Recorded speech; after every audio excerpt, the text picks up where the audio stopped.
just getting some sparring in for the fights coming in Belfast, and then we have a load of boys fighting in Budo next week. So Andy, Barry and Dom next week, and then the big ones on Cage Warriors, Ryan and Adam the week after.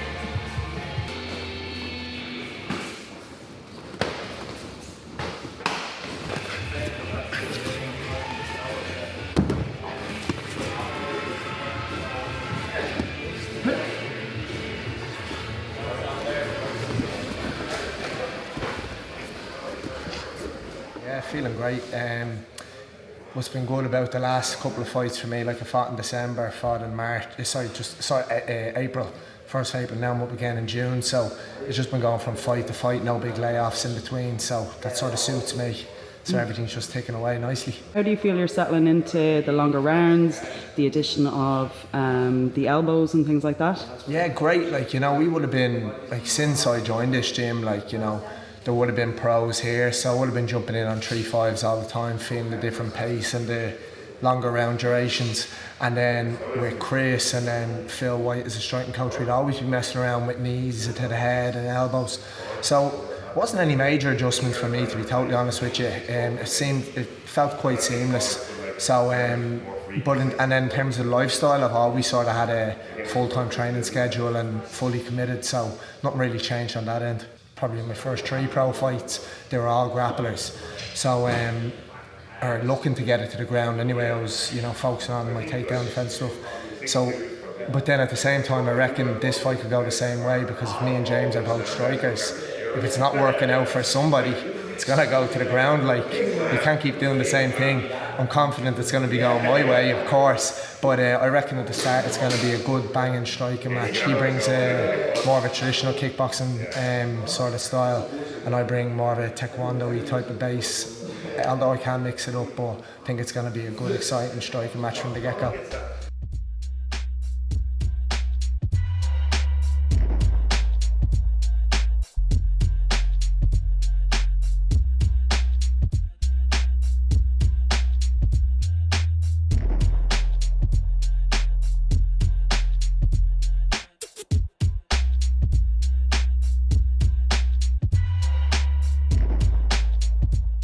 For the first few amateur fights, it was a case of, like, well, in my head, it was a case of, I can't let this go to the ground. Like, if it goes to the ground, it's over.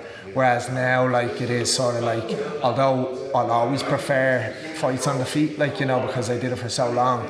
But as you can see in my last fight, like, if it does go there, I'm competent too, like, you know, and I can mix it up. And then from a training perspective as well, like, I do enjoy the grappling sessions just as much as my striking sessions. As you know yourself, and anybody who grapples, like, it's like human chess. Everybody loves it, like, it's deadly.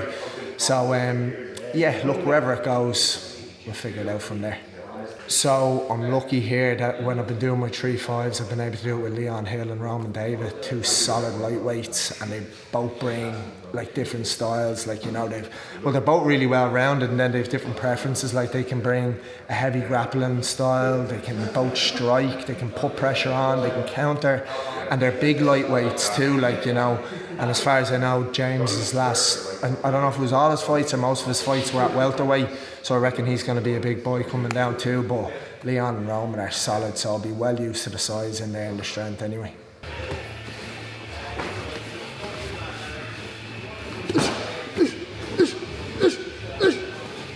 I suppose it's natural enough. You're always looking up and looking to the next thing, like, you know, the next fight, like for me now, the UFC and stuff. But it's important to just sort of sit back and go, like, where I am now is sort of what I hoped for and aimed for so long, and I'm here now. So I'm guilty of not just taking a moment sometimes to go, hang on, like, I should be happy where I am, stuff. But then I suppose on the flip side of that, like, if you haven't got that what's next mentality, you're looking up all the time, you're going to get complacent with where you are. So I think you need that too. But I suppose just as I'm sitting here talking to you, it's like, yeah, actually, hang on, it is pretty cool. Like, I'm on a Cage Warriors event in Belfast alongside my brother. It's going to be an army of my friends, my gym coming up, and it's just, yeah, it's great.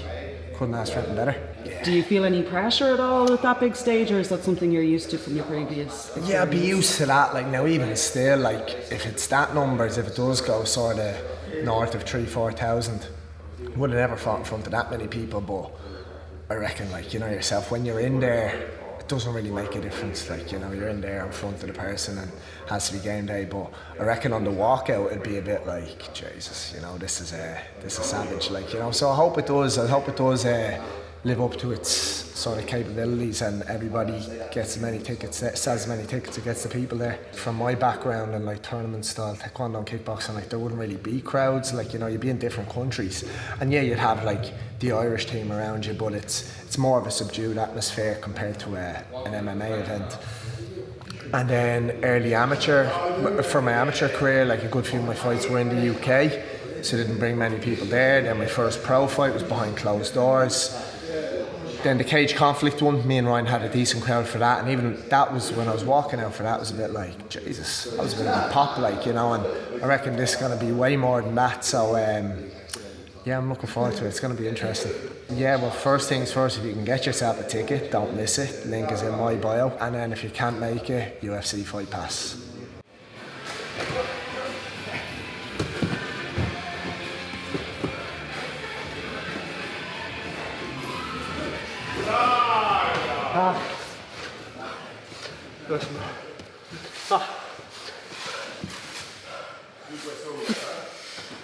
Go, guys!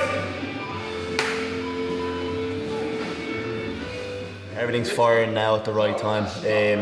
After the last fight back in April, we took a few days off because I hurt my shoulder a bit. But then it was really just kept the momentum going, and so took it down a little bit, and then the last few weeks really been ramping it up and feeling good to go now. So just roll on the next 2 weeks. Hopefully no injuries, all good. So yeah, we'll get there. Your opponent, Matthew Elliott, we all are very, very familiar with, anyone who's been on the local circuit. How did this match come about, and how are you feeling about being matched with someone who's so well known in Ireland? Yeah, it's a great fight. Like, do you know what I mean? Like, I always say, you know, first I'm a fighter, but I'm also a fan of the sport, and looking in, it's quite a good fight, do you know what I mean, domestically as well, because we both had quite good amateur careers and stuff. So yeah, it just came about, you know, we're both signed to Cage Warriors. I'm pretty sure he's signed, so I think a few names have been floating around. I'd said yeah to all of them, but they didn't end up happening for I don't know what reason really. And then Matthew Elliott was offered. I said yeah, he said yeah, and here we are now. You know, we're both the kind of people, we're not going to turn shit down, do you know what I mean? So, you know, he thinks he's the best, I think I'm the best, so in 2 weeks we're going to find out, and that's it. You know, we've similar records as pros, similar records as amateurs. I feel out of the two of us I'm probably a bit battle tested more because I've been on the Cage Warriors scene a bit longer. So you know, both my opponents on Cage Warriors gave me good matches until, you know, came out the winner at the end. So whichever way this fight goes, I see it probably lasting long, you know, and it's going to be a war. So, and I see myself coming out on top. Like, he's not the guy that quits, do you know what I mean? So like, if it does go to the judges' scorecards, which it might, you know, you have to be ready for everything.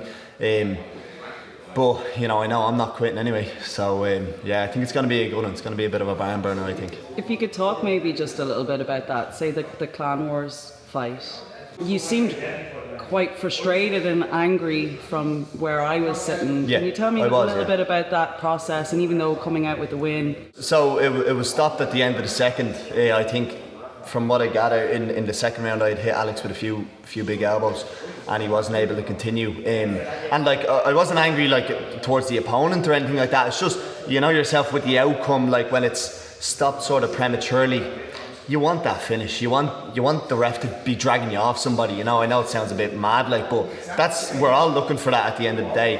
And when I didn't get that, I was just a bit like, you know, I was almost like, fuck, you know, that almost doesn't count as a win for me. Do you know what I mean? But then I think that was more heat of the moment thing. When I came back and I looked at it over the next few days, I was actually happy with it. And Alex he's a tough opponent. Do you know what I mean? So yeah, it was only later on when I sort of looked back at it, I was like, you know, I actually am happy enough with it. Sure, I would like to finish, but I think a lot of fighters are the same. I'm my own worst critic. Like, you know, like even some of the fights where some people have been like, oh, you look brilliant at that, I'd still like pick 20 things out of where I'm like, I did that shit, I need to get better at that. And I'm never fully happy with my performances. I'm always looking for the perfect one. I'll probably never get it, but we're hoping for it. So. Do you think maybe your coaching, the fact that you coach as well, and how long that you've been in like the striking arts, and having that trained eye, that you'd be that little bit more critical of yourself? Oh, definitely, yeah. It's probably only to just say that now, yeah, you're probably right. That is why I'm like that. But yeah, as far as I can remember, I've been like that for years. When I competed in taekwondo and kickboxing, even when I won things, I was never... Sure, I was satisfied that I won, but I was never like resting on it. I wasn't like, I have it sorted now, I have the game figured out. I was always looking for ways to improve, do you know what I mean? And then like the losses show that too, you know what I mean? I'm not invincible, like everyone gets beaten sooner or later. And so with the wins and the losses, I take lessons from them both, so yeah. And long-term goals now, I'm guessing that you still, UFC is the plan. Yeah. Do you have an idea of what you would like to do with Cage Warriors? Would you like to work towards a belt there? Oh, definitely, yeah.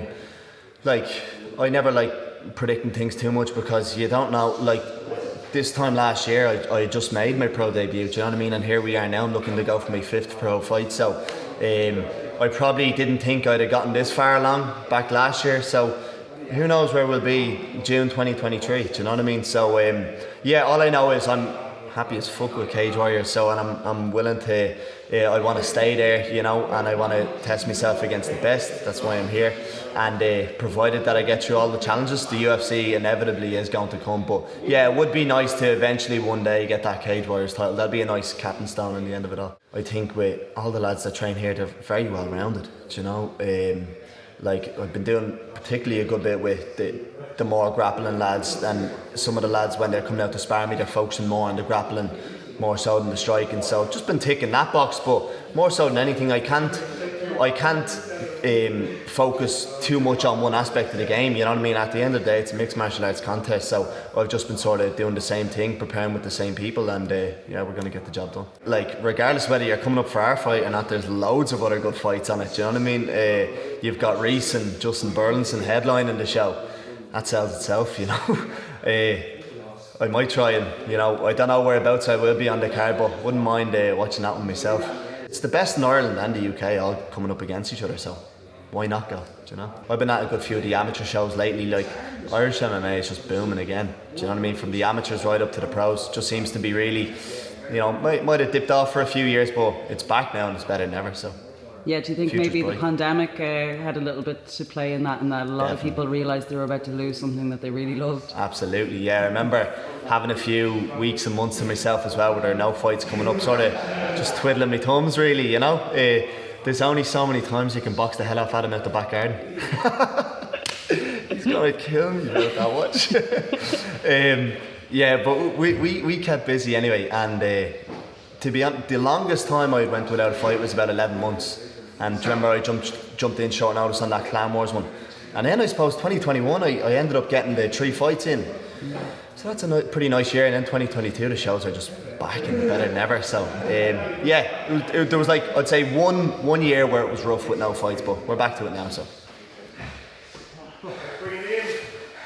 I don't know, I actually prefer fighting early, getting over and done with, and watching all the boys fight. Setting the scene a little bit for That's the it. event. When you train with all these lads, you're going to be, you won't find anywhere harder than what you get in this gym, so that's why I'm not really worried when I come into fights, you know what I mean? Like, that was my first fight, and I'm usually not that nervous for my fights.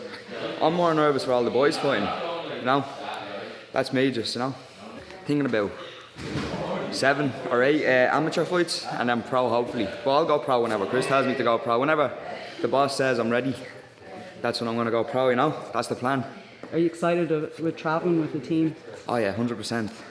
Me and the boss man, Shout out to Brendan as well. Brendan's going to be hopefully a cage conflict. He's fighting on that, hopefully. He's going to kill some cunt. Oh, am I allowed to swear, am I? You can say whatever you want. Brendan Brannigan. That's my bro right there. The Diaz brothers. Everywhere together. He's away now, but he'll be back 66, 2 bros. Well, one thing I've noticed though is that you're very involved in everybody's fight camp. When I first met you, you straight up just offering everybody help, and you just want to live in this gym, right? Hey, I'm in this gym all the time. The only person that's in this gym more than me is Amran, but that's only because he lives here, If I could live here, I'd be in the gym as well. But hey, I just love training, That's all I want to do. Just train, eat, sleep, and that's it, I'm happy with that. UFC, I'm coming, How do you think this fight is predictions. Another finish. Everyone likes finishes, so hopefully another finish, But I'm not really, but like when I go in, usually when you go in thinking I'm gonna finish this lad, then it never usually happens. Like most of the time I like to just go in and feel it out, because if you're trying to say I'm gonna hit him with this right hand, most of the time you don't hit him with the right hand, you know. It's just letting it flow. The ones that you don't think and just throw, and they're the ones that land and hit, you know. Dom the Bomb, yeah. Dom Norkus, 18 years of age, Team KF Ireland. Watch Keep out. an eye out, featherweight, I'm coming. The first thing I'm going for is a kebab after the fight. I always have kebabs after my fights. It's like a ritual. A nice big fat doner kebab, best thing ever.